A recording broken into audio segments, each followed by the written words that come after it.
What's up everyone, Adam here from Cape Crawlers, and today we're going to talk about stock shock setups on the SCX24. Welcome back to the channel everybody. So today's video we're going to talk about stock shocks on the Axial SCX24.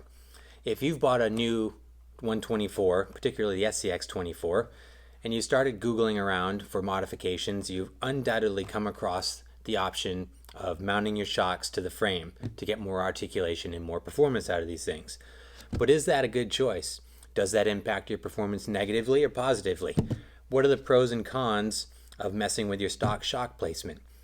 Today's video we're going to dive into this. I've got a brand new Axial SCX24 deadbolt. I bought it specifically for testing purposes. Bought this just so that we can try out some stock setups here. We're going to look at moving the shocks around, frame mounting them, trying some vertical climbs, trying some articulation tests, and we're going to see what are the pros and cons of relocating your shocks. What do you get from an articulation standpoint? What do you get from a climbing standpoint? Does it hurt you? Does it benefit you? So we're going to take a look at a bunch of different scenarios here.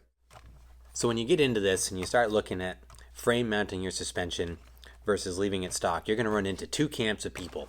You've got the one hand that's just going to say, oh yes, this is a great mod, you must do it because you're going to get all that extra free articulation. You got to get that flex, bro.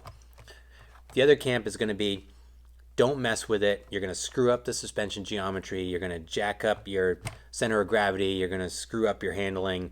It's a terrible thing to do and you're an idiot if you do. So those are the two camps that you're going to get. One extreme or the other, pretty much. It's not much of a middle ground. But let's take a look at the setup here. We'll look at it both ways. We're going to look at the pros and cons of doing it one way versus leaving it stock, and then see if there's any basis to either one of those claims. And maybe there's a middle ground where there's some scenarios where it works good, others that it doesn't, and we'll see. Let's take a look. So let's dive into the suspension. I'm going to switch around the shocks on one side, leave one side stock, and we'll take a look at what we mean by moving the shocks around and kind of what it does to the rig. So let's take a closer look at what we mean by frame mounting the suspension. So what we've done here is I have relocated the shocks on the driver's side to the frame rails, and I've left the passenger side in the stock position. So let's take a closer look at the driver's side where we've done the modification. I'll show you exactly what we mean by frame mounting the shocks. So when someone says frame mounted shocks, it's exactly as it may sound. It's taking the shocks from the stock towers and relocating them to the frame rails. It's important to note that you can do this modification on any SCX24, but the mounting positions are going to be slightly different because the chassis are set up different due to different lengths in the linkages in the drive shafts. So you can see the deadbolt here has a relatively short front end and a long rear end. So Axial positions the battery tray and the ESC accordingly. If we look at the C10 as an example, the C10's got a longer front end and a shorter rear end. So the positions are different on the chassis for this model. Same thing with the Gladiator. Looking at the Gladiator, again similar to the C10, but they all have different mounting positions. The C10, Gladiator, and the JLU are all pretty similar for this modification, but the deadbolt requires a little bit of tweaking. Now the deadbolt's a little different here because it's set up a little different than the other crawlers, where you can lay the front shocks back a little further. Typically I would mount them to this bolt right here, and in the back, to make this work, you actually have to relocate the shock towers themselves to get this mounting position here. I like to mount the rear shocks to this position right behind the battery tray here. But the deadbolt's a little unique in just how it's set up. So if you want to do this modification on the deadbolt, just move your shock towers one position further. As you can see on the stock setup here, it's set back, but there's no bolt hole here. There's a hole, but the battery tray is forward, so there's nothing for the shock to thread into. So you take this shock tower itself, move it up, and then you've got kind of your ideal mounting position here for the deadbolt. I found if you move it all the way up to the battery tray, it's just too extreme of an angle and it doesn't function very well. So this is, in my opinion, these are the ideal mounting positions for the frame, and that's what we've got set up here. So what this does, how does this give you more articulation? Well, if you look at it, you're dropping the shocks pretty significantly, several millimeters from the towers. So when you drop your mounting position down, it allows your axles to drop further away from the chassis, and that translates into more articulation.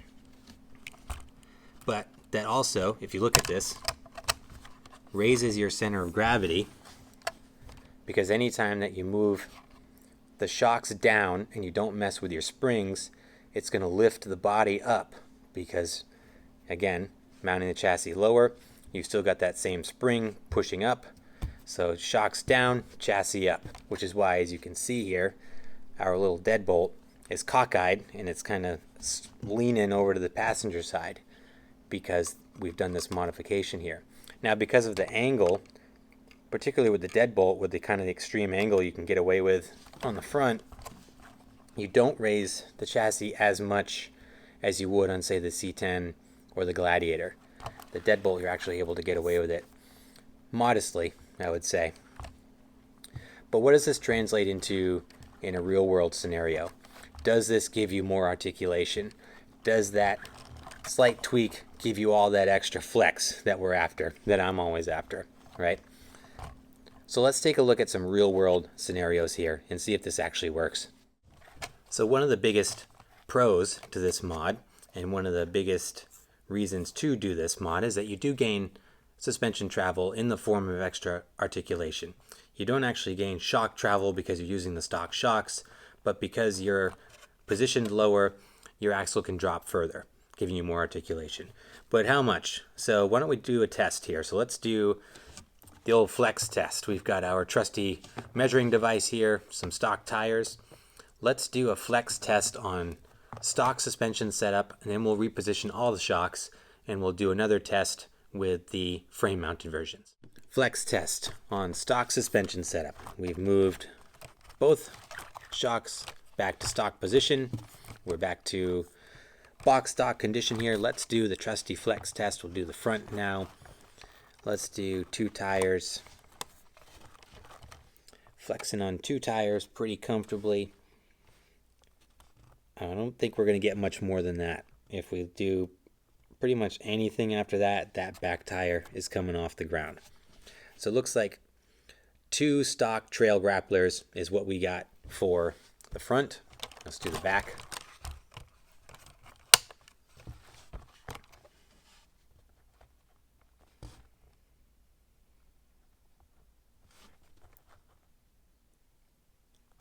I would say that's pretty much what we got. Maybe a couple millimeters. No, I don't even know about that. I think we've got 2. I think we've got 2 trail grapplers on either end here for stock suspension setup. So now let's flip the mounting position around. We're going to do the frame mounting, and we'll do another flex test. Here we are with the frame mounted position. Let's do our flex test here, our trusty measuring device. Let's see what we got. Look at that. Can we get 3? I think we can get 3. Oh, close. Yeah, that back tire's touching there. So we can get 3 tires with this free, very simple modification on stock suspension here. That's a significant gain in articulation there. Let's try the back.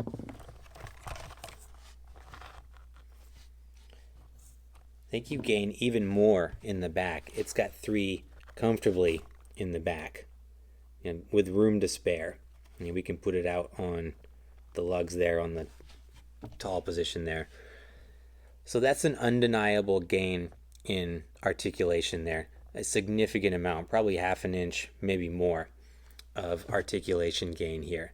So if you're looking for straight up extra articulation and flex out of your stock SCX24, this is a great free out of the box modification to do. So articulation is one thing, but how does it perform? So let's take a look at the performance aspects in a number of different scenarios. We're going to put it out on the indoor course here. We're going to look at some articulation areas, articulation alley as I call it. We're going to look at some vertical climbing spots and put this thing through a variety of different challenge lines and kind of test lines, if you will. And we're going to see in which scenario does stock suspension versus frame mounted suspension work the best. So once again, I will put this back to stock positioning and we'll hit the course to do some baseline runs. Okay, here we go. So full disclosure, this is the first time the deadbolt has ever been on the indoor course.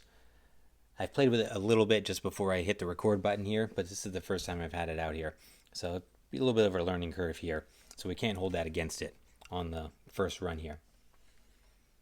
All right, so let's take a look at this section here called Articulation Alley, as I refer to it. It's off kilter, lots of different ways to approach this, but it's a great way to test the actual articulation of a rig as it goes through here. This is stock, bone stock setup here.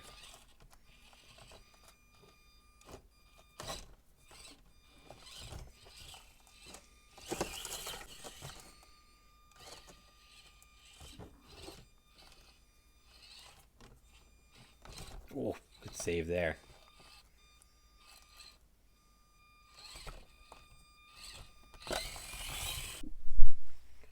Okay, next let's take a look at some vertical climbing back here on this short but steep vertical section here in the back.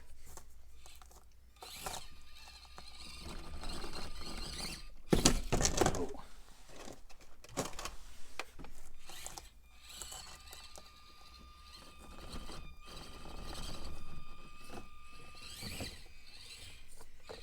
Was decent. I'd do a different line choice there. Take a less aggressive line in the back.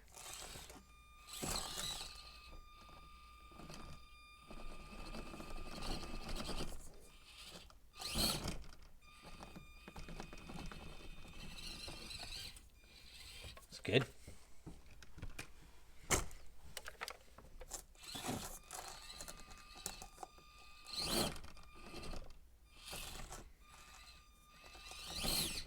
Whoa!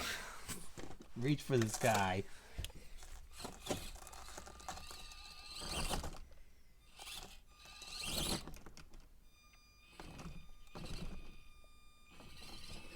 That was good.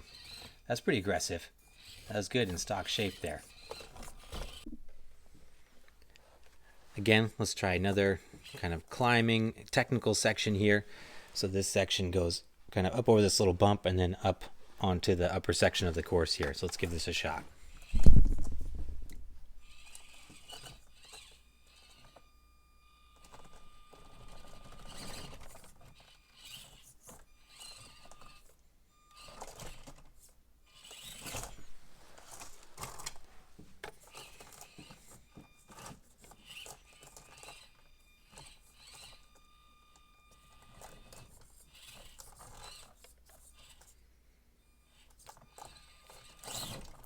Struggling here in stock condition. Let's try it on the back there.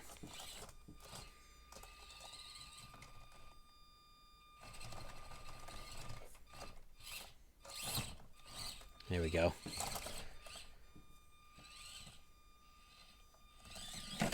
Oh.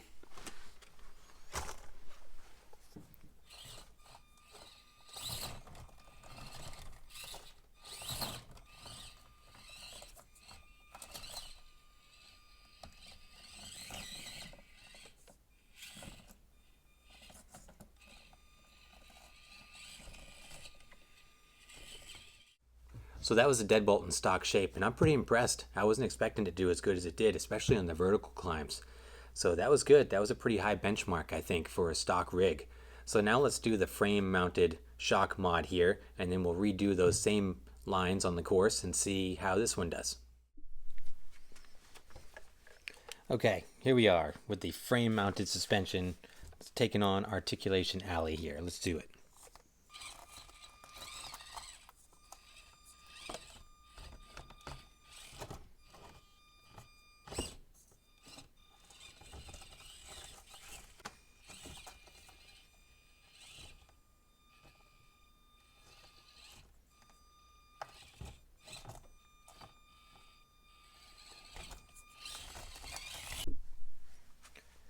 Alright, now let's try the vertical climb in the back here.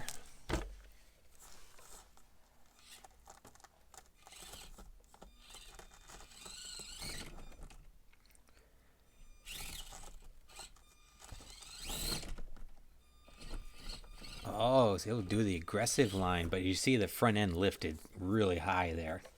That is one of the things when you start messing with your longer travel and this mod, you start to get that really kind of reach for the sky look there.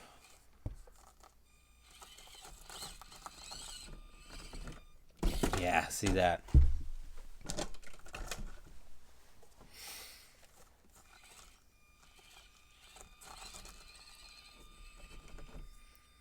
Yeah, you see the chassis lifting up big time there in the front. Still able to make it. Definitely not as pretty.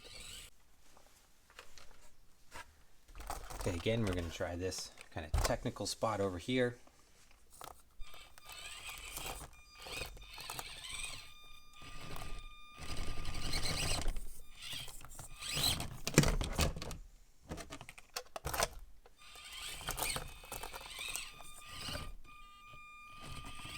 Oh, was not able to do that stop.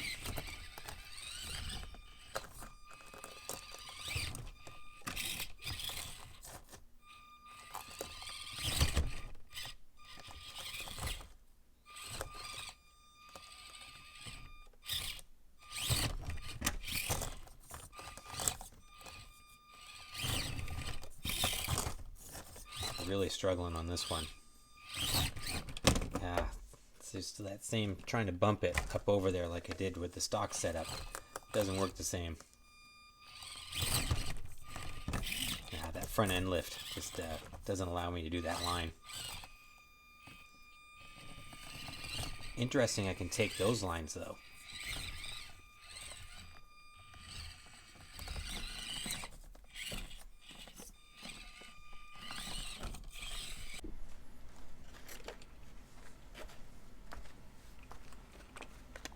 Now let's try some strictly vertical climbing tests. So this is the chute. Let's try the chute here. The chute is about a 52-degree incline at the steepest portion. It's fairly slick going straight up. So this is a great test for strictly vertical climbing here. Okay, here is the chute on stock suspension towers.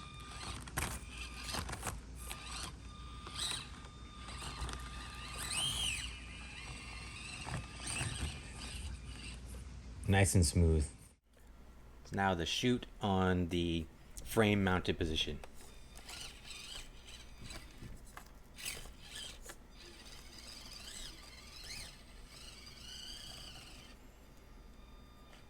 Oh, we're lifting that big. Oh,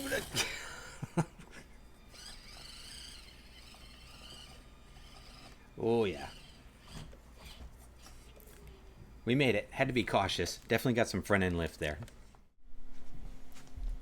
So this is another great challenge line for vertical climbing and crawling ability. This is the Escalator. So it's a really nice stepped, steep climb up here to the top of King of the World. So let's give this a shot. Escalator on stock towers. Let's go.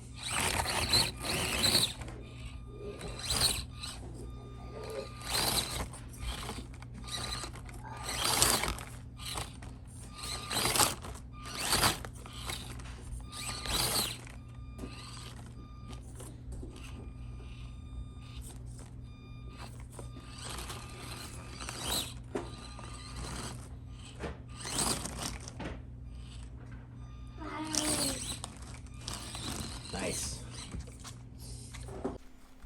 So this is the Escalator on frame mounted suspension.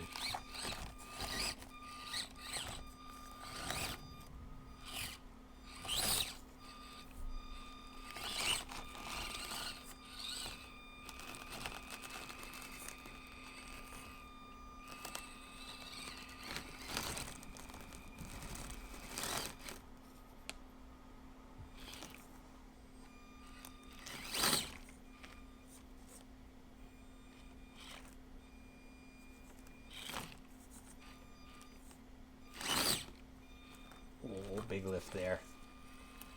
Whoa, man.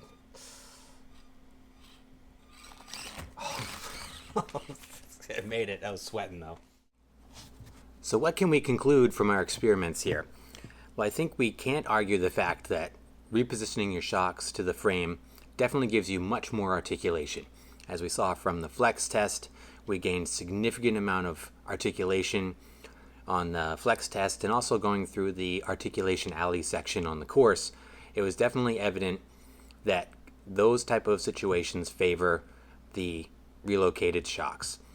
With that said, I think it's also very evident that you impact vertical climbing when you reposition the shocks to the frame. It was very apparent on the Escalator and the Chute as well. Although we were able to do it with the rig with the shocks on the frame, it was much more challenging. You had to be very strategic about your line choice, and we had a lot of front end lift in a lot of situations. It was much smoother with the stock shock positioning. It was able to cruise right up the Chute. It was able to fly right up the Escalator much easier. Fly is a term I use loosely because it was still pretty challenging getting up there. But in any case, it was much easier with the shocks in stock positioning. But I did find something interesting was that in the technical sections kind of leading up to the vertical climbs, it seemed to work better with the shocks mounted to the frame. At the base of the Escalator, it seemed to be easier to get started with the shocks mounted to the frame. On the other side of the course, it was easier to get up some of the more technical spots, to get up on top of the obstacles there to kind of make the full loop, if you will, on that course. The stock shocks seemed to favor the straight-on vertical climb much more so than the relocated shocks. But the relocated shocks seemed to favor the more challenging kind of technical starts to some of those obstacles. So where does that leave us? Can we come up with a definitive answer to the question of which setup is better? I don't know if we can. I think my answer is my typical one, and it comes down to what you want to do with your build and what you enjoy doing with your rigs. If the articulation is the most important to you and that's what you enjoy watching your rig do, then I think the frame mounting is a great way to get more articulation out of a stock build.